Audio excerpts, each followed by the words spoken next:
C'était dans le cadre de la campagne Voix de l'Afrique et la célébration de la Journée internationale du yoga pour l'an 2019, un événement organisé par le consul honoraire de l'Inde en Guinée et tenu dans l'enceinte du Sheraton Grand Hôtel de Conakry.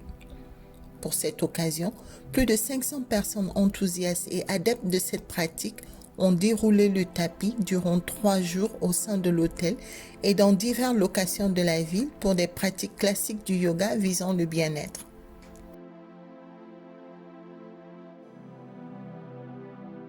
Au cours de ces séances, bien nombre de personnes se sont posé la question. En fait, qu'est-ce que le yoga? D'un point de vue moderne et surtout occidental, le yoga est considéré comme une activité proche de la gymnastique douce, même si certaines pratiques modernes sont très dynamiques. Cependant, ce n'est ni un sport, ni une gymnastique, ni une religion ou une philosophie qui appartient à une quelconque location géographique. C'est une discipline universelle qui pourrait paradoxalement être considérée comme un ensemble de tout cela. Le yoga est en réalité un état d'esprit selon lequel l'Esprit Saint et le corps saint vont de pair.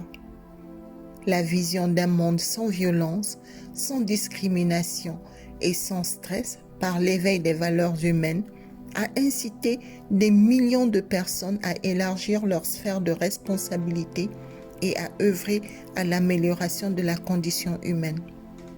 Le yoga et la méditation, qui est une partie intégrale de cette discipline, nous mettent en contact avec nous-mêmes.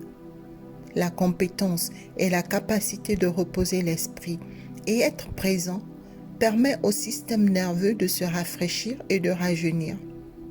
Le yoga, la méditation ou la pleine conscience devenu l'outil moderne de choix pour atteindre la relaxation, la paix mentale, la souplesse et la santé du corps, augmenter la productivité, la positivité et la clarté de l'esprit.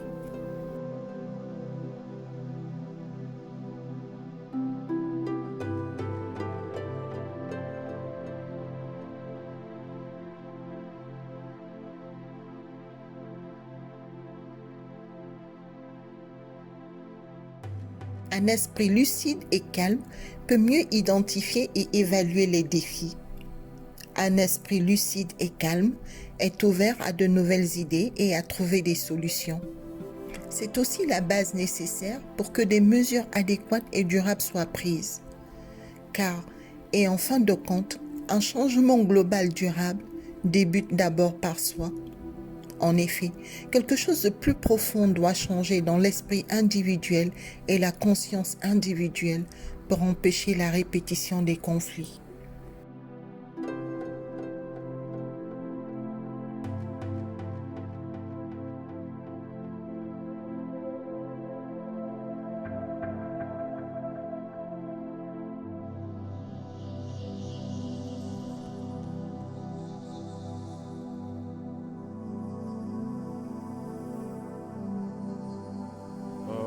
Je remercie d'abord l'initiative.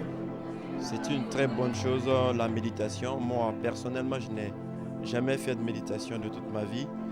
Mais ce que j'ai tiré cet après-midi de cette méditation est que, en fermant les yeux, en s'inspirant dans un vide, tout en développant une idée qu'on a dans un vide profond, on parvient à obtenir soit une solution à un problème qu'on a ou à développer plus facilement une de nos inquiétudes ou un objet qu'on a là. Donc c'est une très bonne chose. Ça aide facilement à développer ce que l'on... Quand vous concevez quelque chose, vous voulez développer la chose. À travers une méditation, je trouve que c'est une très bonne chose et ça facilite l'accessibilité à la solution à vos problèmes.